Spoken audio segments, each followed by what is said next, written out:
Dr. Allison Carter stared at her computer screen, blinking hard to make sure she wasn't seeing things. The anomaly near Jupiter's orbit had appeared 3 days ago, but now it was clearly changing position in ways no natural object should. "Hey, Bill," she called to her colleague across the lab. "Can you check these readings for me? I think we might have something significant here." Dr. William Porter pushed his chair over to her workstation, coffee mug in hand. His eyes widened as he scanned the data. "That's definitely artificial," he said quietly. "The energy signature doesn't match anything in our database." Allison nodded, her heart racing. "I'm registering a mass roughly 20 kilometers in diameter, but the gravitational readings are all wrong. It's like it's partially shielded from our normal space." Within hours, the discovery had climbed up through NASA's chain of command, eventually reaching the Pentagon and the White House. By nightfall, Dr. Carter found herself in a secure conference room surrounded by military personnel and government officials. Colonel Eric Daniels led the briefing, his stern face betraying no emotion as he pointed to the enlarged images on the main screen. "At 600 hours this morning, we confirmed the presence of an artificial structure in our solar system. It appears to be a vessel of some kind, and it's currently holding position near Jupiter's L5 point." A murmur ran through the room before he continued. "At 1430 hours, the object began transmitting broad-spectrum signals toward Earth. Our linguists and computer specialists are working on deciphering the message, but preliminary analysis suggests it's some form of greeting or announcement." Dr. Carter raised her hand. "Colonel, has there been any aggressive movement or scanning that might indicate hostile intent?" "Not yet, Doctor, but we're monitoring closely. The Joint Chiefs have already elevated our defense status, and key allies have been notified." 3 days later, the first message was decoded. Allison sat in the same conference room, now filled with twice as many people, as the alien transmission played through the speakers. "Greetings, inhabitants of the third planet. We are representatives of the Galactic Imperium, a coalition of 327 spacefaring civilizations. We come to catalog your world and assess its potential for integration into our collective. Please respond on this frequency to arrange formal contact procedures." Colonel Daniels clicked off the recording. "We've detected multiple smaller craft deploying from the main vessel. They appear to be survey ships, scanning our planet's surface and atmosphere." "They sound peaceful enough," someone commented from the back of the room. Allison wasn't so sure. Something about the phrasing bothered her. Integration into our collective could mean many things, not all of them beneficial to Earth. A week after the initial contact, the aliens agreed to a video communication. The assembled team watched as the screen filled with the image of a humanoid figure with pale blue skin and multiple eyes arranged across an elongated forehead. "I am Ambassador Krulthar of the Imperium Diplomatic Court. We are pleased that your species has achieved sufficient technological development to enable this communication." The conversation that followed was polite but strangely formal, with the alien representative asking numerous questions about Earth's resources, population, and governmental structures. Later that evening, Allison analyzed the data the aliens had been collecting. Their scans focused heavily on mineral deposits, water resources, and agricultural regions. "They're not just studying us," she told Colonel Daniels in a private meeting. "They're cataloging our resources as if they're taking inventory." Daniels nodded grimly. "Intelligence from our space assets suggests this isn't the first time the Imperium has cataloged a world. We've intercepted communications referring to other planets that were integrated over the past century. None of them appear to have maintained independence." Allison stared out the window at the night sky, knowing that somewhere beyond the visible stars, decisions were being made about Earth's future. "What are our options if their intentions aren't peaceful?" she asked quietly. Colonel Daniels' expression hardened. "That's classified, Doctor. But I can tell you this. Humanity isn't as defenseless as they might think we are." The United Nations General Assembly Hall had never been so silent. Representatives from every nation watched as Ambassador Krulthar walked down the center aisle, flanked by two tall guards with metallic skin. The alien diplomat moved with a fluid grace that seemed almost rehearsed, 4 of his 6 eyes constantly scanning the room. "We thank you for this opportunity to address your global governing body," Krelfar began, his voice translated through a small device at his throat. "The Galactic Imperium has completed its initial assessment of your world." Dr. Allison Carter sat in the scientific advisory section, carefully recording every word. Beside her, Colonel Daniels maintained a neutral expression, though she could see the tension in his jaw. "Earth has been classified as a Category 3 civilization," the ambassador continued.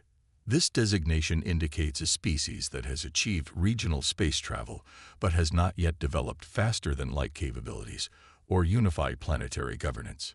Krelfar touched a device on his wrist, projecting a holographic display above the assembly floor. It showed Earth surrounded by various data points and indicators. Under Imperium protocols, Category 3 worlds are eligible for incorporation rather than independent membership. This is for your own protection and advancement. The word incorporation sent a ripple of murmurs through the hall. The Secretary General leaned forward. "Would you please clarify what incorporation entails, Ambassador?" Krelfar's upper eyes blinked in sequence. "Certainly. Incorporated worlds receive technological assistance, defense protection, and cultural exchange opportunities. In return, they contribute natural resources and labor to the greater Imperium economy. It is a most beneficial arrangement." Later that evening, in a secure lab beneath the Pentagon, Allison and William Porter analyzed the complete data transmission that had accompanied the ambassador's presentation. William had discovered hidden data packets embedded within the official communication. "Look at this," he said, pointing to his screen. "They've been categorizing every mineral deposit on Earth. And these population density maps, they're marked with what appear to be extraction suitability ratings." Allison felt a chill run through her. What exactly does Category 3 mean to them? Let's search their database for other worlds with this classification. The results were disturbing. Every Category 3 world they could find had followed the same pattern. Initial diplomatic contact, followed by incorporation, followed by massive resource extraction. The native populations were typically relocated to limited territories, while Imperium mining operations took over the most resource-rich regions. "They're not looking for allies," Allison said quietly. "They're looking for resources." Across the city, Colonel Daniels was having a similar conversation with a small group of military leaders from around the world. The meeting was taking place in a room swept for listening devices, with all the electronic equipment left outside. "The Chinese orbital telescope captured these images yesterday," said General Lin, sliding photographs across the table. "The Imperium's main vessel is deploying what appear to be combat-capable ships. They're holding position just beyond lunar orbit." Colonel Daniels nodded grimly. "Russian intelligence has intercepted communications suggesting they've done this before. They present themselves as peaceful, but the moment a world shows any resistance to incorporation, these ships move in." "What options do we have?" asked the British commander. "Their technology is clearly superior. Perhaps not as superior as they believe," Daniels replied. "For the past 20 years, certain nations have been quietly developing defense technologies based on principles that may not be familiar to the Imperium." He spread out a series of schematics showing satellite designs unlike anything currently known to the public. "Project Aegis has been our insurance policy against exactly this type of situation." Back at the UN, Ambassador Krelfar was concluding his presentation. "The Imperium offers Earth 30 standard days to prepare for formal integration proceedings. During this time, we encourage your leaders to begin the process of unifying your governments to facilitate a smooth transition." As the assembly erupted in questions and concerns, Krelfar simply smiled, a gesture his species had clearly studied but not quite mastered. It didn't reach his multiple eyes. "We look forward to welcoming Earth into the prosperous embrace of the Imperium. The process is quite painless, I assure you." Dr. Allison Carter stared at the lab results in disbelief. She and William had been testing human DNA against the biological database the Imperium had provided during their cultural exchange sessions. What they found was unexpected. "Look at this adaptability index," she said, pointing to the screen. "According to their own metrics, human genetic diversity and adaptation rates are off their charts." William nodded, excitement building in his eyes. They had categorized all species by evolutionary adaptability. Humans rank in the top 0.1% of all known species. The Imperium representatives themselves are down in the lower quartile. "They don't know," Allison whispered. "Their assessment of Earth has completely missed this." Meanwhile, deep beneath the Rocky Mountains, Colonel Daniels led a group of international officials through a facility that officially didn't exist. The cavernous room housed rows of sleek, cylindrical devices, each about the size of a small car. For the past 15 years, the major powers have secretly collaborated on Project Aegis, Daniels explained. These satellites contain electromagnetic pulse generators unlike anything currently in our public arsenal. "How many do we have?" asked the French defense minister. 212, ready for immediate deployment. Another 100 nearing completion. Daniels gestured to a large display showing Earth's orbit. If positioned correctly, they could disable any electronic systems in near-Earth space. The Imperium wouldn't expect this level of cooperation between nations they perceive as divided, noted the Israeli representative. Daniels nodded. "That's our advantage. They see our political divisions and assume we're incapable of unified action." In another part of the facility, engineers worked on a different type of technology. Massive rings of unusual metal hummed with energy as scientists carefully adjusted controls. "Gravity manipulation?" asked the Russian general, looking skeptical. "Partial manipulation," Daniels corrected. "We can't generate artificial gravity yet, but we can create localized disruptions in gravitational fields. Enough to throw off targeting systems or disrupt ship maneuvers." Across the world, similar revelations were taking place.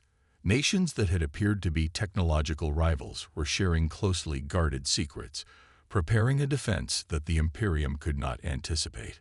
Dr. William Porter had made another discovery. He rushed into Allison's lab, clutching a tablet computer. "We're not the first to resist," he said breathlessly. "I've been analyzing their historical records. There are gaps, deliberate omissions in their database about certain star systems." Allison looked up from her work. "Meaning?"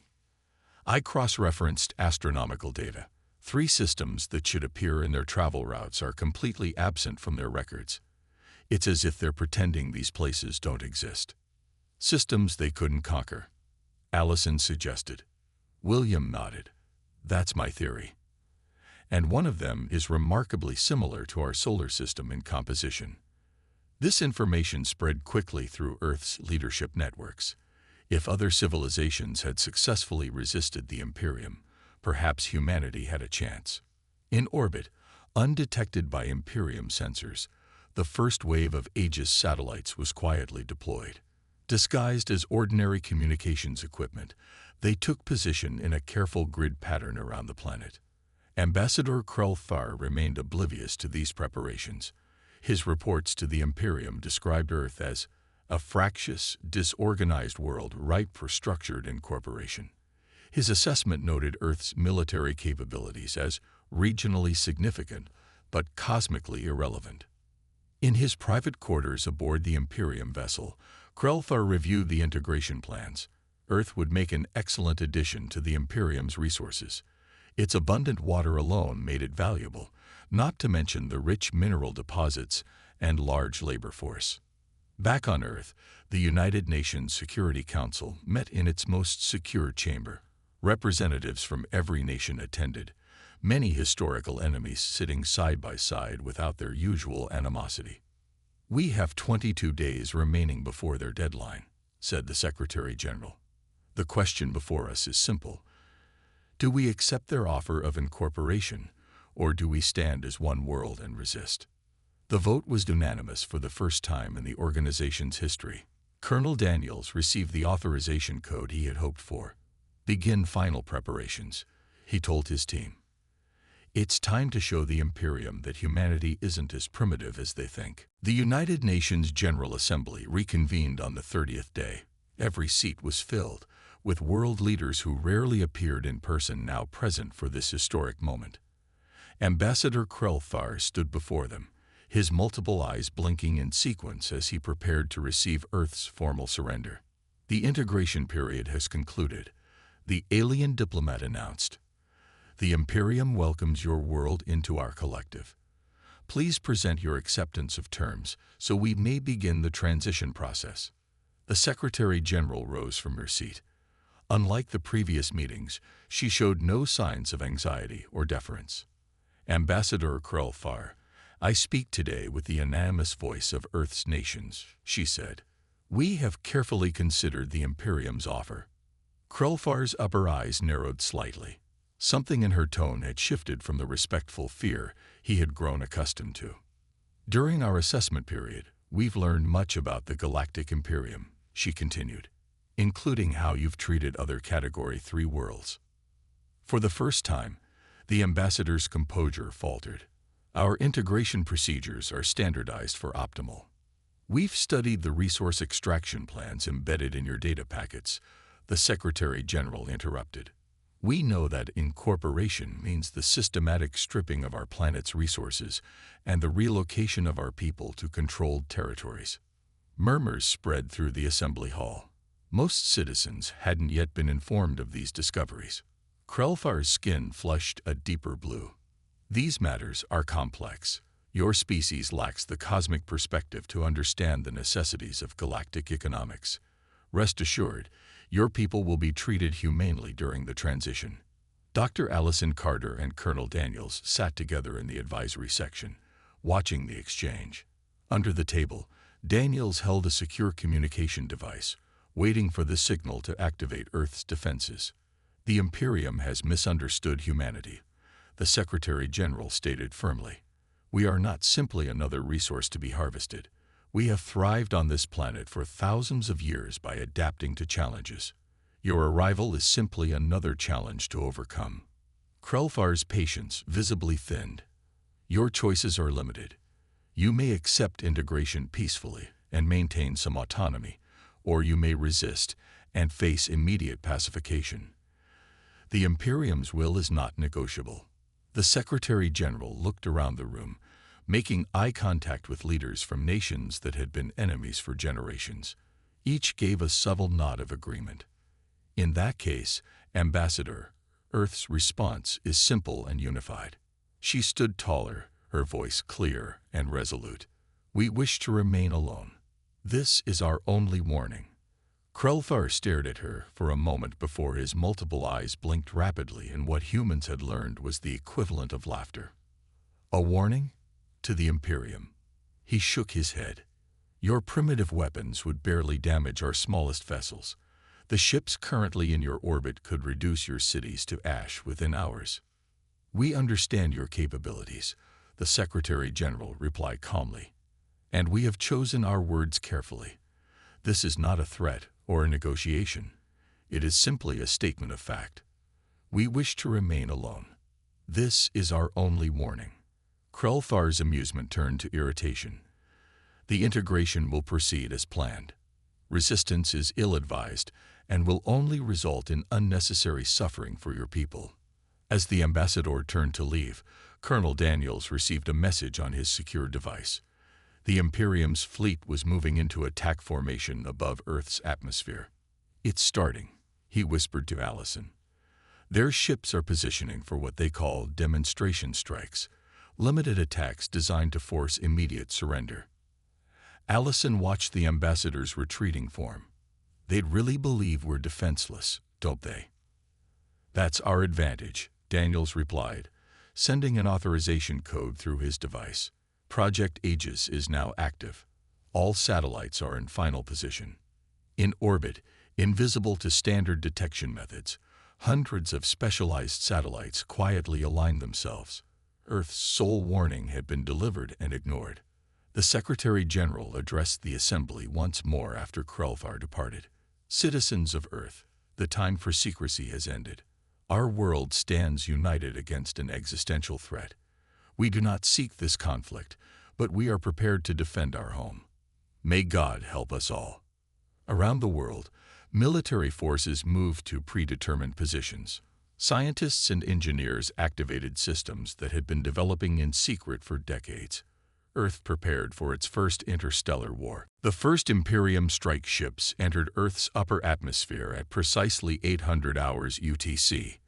They descended in perfect formation, targeting 6 major cities across different continents. According to Imperium tactical doctrine, these would be instructional strikes, destroying enough infrastructure to demonstrate power without rendering the planet's resources unusable. In the underground command center beneath the Rocky Mountains, Colonel Daniels watched the ships approach on the main tactical display. Military leaders from 24 nations stood around him, their faces tense but determined. "They're following standard Imperium pacification protocol," reported the Russian general, just as the intelligence from other conquered worlds indicated they would. Colonel Daniels nodded. "Let them get closer. We want their full attack force committed before we respond." Dr. Allison Carter monitored energy readings from the approaching vessels. Their weapons are powering up. Whatever they're planning to use, it's drawing massive energy. "All Aegis satellites are in position and charged," confirmed the technical officer. "Awaiting your command, sir." The Imperium ships reached their designated firing positions, hovering approximately 20 kilometers above their target cities. Energy readings spiked as their main weapons prepared to fire. Colonel Daniels took a deep breath. "Activate Aegis Protocol Alpha. All satellites, full discharge." Across Earth's orbit, the hidden satellites simultaneously released precisely calibrated electromagnetic pulses. The carefully designed wave patterns bypassed Earth's own electronic systems, but targeted the specific energy signatures of Imperium technology. On the tactical display, the effect was immediate and dramatic. The Imperium ships froze in midair, their power systems flickering and failing. Several smaller vessels began to fall from the sky, their anti-gravity systems completely disabled. "Recovery teams deploy now," Daniels ordered. "Secure any crashed vessels before they can restore power." In orbit, the Imperium's command ship experienced a different kind of attack. Dr. Porter had designed a specialized variant of the EMP specifically for the larger vessel, targeting its communication systems rather than propulsion. Ambassador Krell stared in disbelief at the failing systems around him. Impossible. Their technological assessment showed no capabilities like this. His communications officer worked frantically at disabled controls. "We've lost contact with all strike ships, Ambassador. The main fleet is demanding updates." "Tell them." Krell hesitated, his multiple eyes blinking rapidly in distress. "Tell them we require immediate reinforcement. The primitives have hidden defenses." Back on Earth, recovery teams surrounded the fallen Imperium vessels. The ship's crews found themselves confronted by human military forces who had been prepared and waiting. In New York, Tokyo, Moscow, Cairo, Rio de Janeiro, and Sydney, crowds gathered at safe distances to watch the disabled alien ships being contained. What should have been humanity's darkest hour had become an unexpected victory. Dr. Carter joined Colonel Daniels at the command center as reports flooded in from around the globe. "The electromagnetic disruption worked better than we predicted," she said. "Their technology is actually more vulnerable to it than ours." "Phase 1 complete," Daniels announced to the assembled leaders. But this was just their vanguard. "The main fleet will respond soon, and they'll adapt to our tactics." On cue, the long-range sensors detected movement from the larger Imperium vessels positioned beyond the moon. Dozens of much larger warships were now moving toward Earth. "They're coming in with full battle formation," reported the sensor officer. "Much heavier weapons signatures than the first wave." The Secretary General stepped forward. "Colonel, is it time for Dr. Carter's secondary plan?" Daniels nodded grimly. "Yes, Mom. The magnetic field disruptors are our best option against a larger force." Dr. Carter moved to a specialized console. For years, she had been studying Earth's magnetic field, discovering ways to temporarily amplify and direct it. What began as research into protection from solar flares had evolved into an unexpected defensive weapon.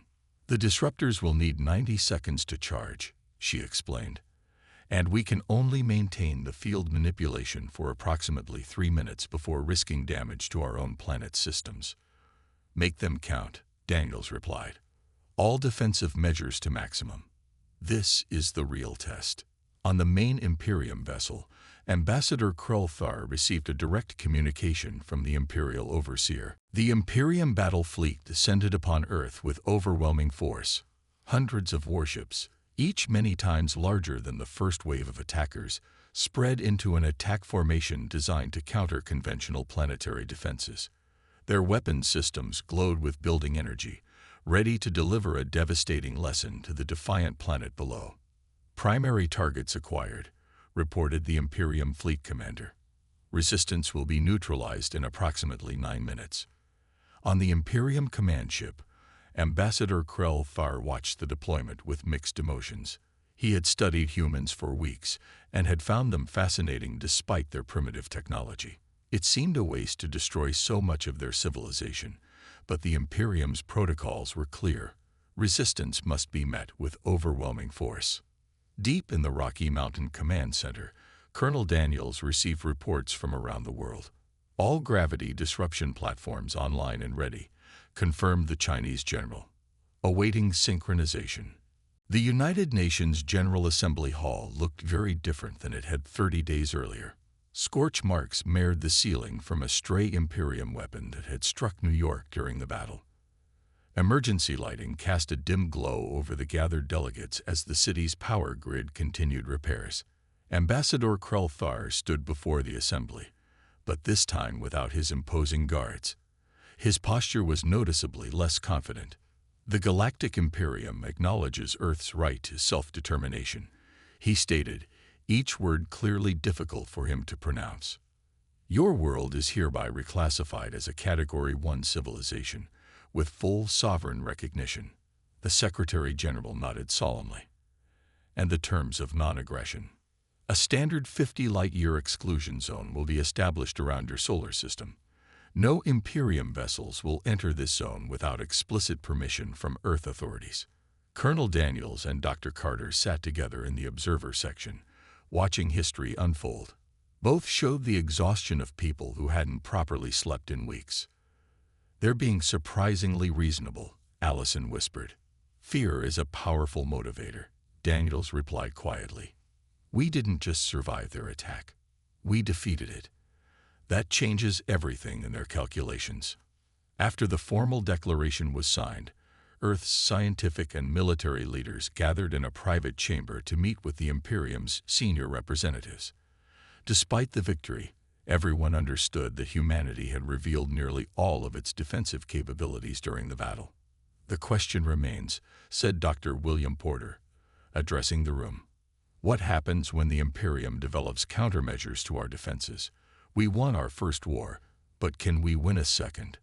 Krulthar's upper eyes narrowed. "The Imperium honors its treaties, Dr. Porter. We are not planning a return assault." "Perhaps not immediately," Colonel Daniels countered. "But your empire spans thousands of systems. Earth is just one world that resisted successfully. The strategic calculations will eventually favor another attempt."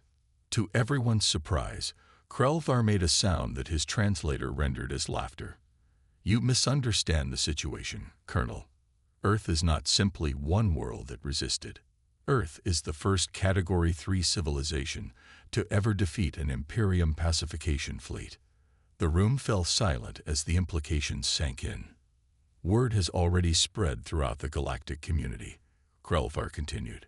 3 other worlds previously scheduled for incorporation have declared their independence and cited Earth's example. The Imperium High Council is reevaluating its expansion policies. Dr. Carter leaned forward. "You're saying our resistance has political implications beyond Earth?" "Profound implications," Krulthar confirmed. "For millennia, the Imperium has classified civilizations by their technological achievements, with faster-than-light travel being the primary demarcation for Category 1 status. Your world has demonstrated that our classification system is fundamentally flawed. 6 months later, Dr. Allison Carter stood on the observation deck of humanity's first official diplomatic vessel as it approached the Imperium's regional headquarters, a massive space station orbiting a distant star. Colonel Daniels, now General Daniels, stood beside her, wearing the newly created uniform of Earth's Interstellar Defense Force. "Hard to believe how much has changed," Allison said, watching as alien vessels of countless designs moved around the station. 6 months ago, we'd never made contact with extraterrestrial life. Now we're establishing an embassy and a galactic government. Daniels nodded, and receiving technology transfers that would have taken us centuries to develop on our own. The Imperium seems very motivated to keep us happy. Fear and respect are powerful motivators, Allison echoed his earlier words. Their ship docked at the station, where they were met by representatives from a dozen alien civilizations. Most had never heard of Earth before the battle, but all were eager to establish relations with the planet that had successfully defied the Imperium. Among them was a tall, insectoid being whose translator identified him as an envoy from the Galactic Confederation, one of the systems that had been conspicuously absent from Imperium records. "We have watched your world with great interest," the Galactic representative chittered. "Centuries ago, our people also refused incorporation. We welcome Earth to the community of free worlds." As diplomatic proceedings began, news arrived from Earth. The first reverse-engineered Imperium drive had been successfully tested. Humanity would soon have its own faster-than-light capabilities, officially qualifying for Category 1 status even under the Imperium's traditional metrics.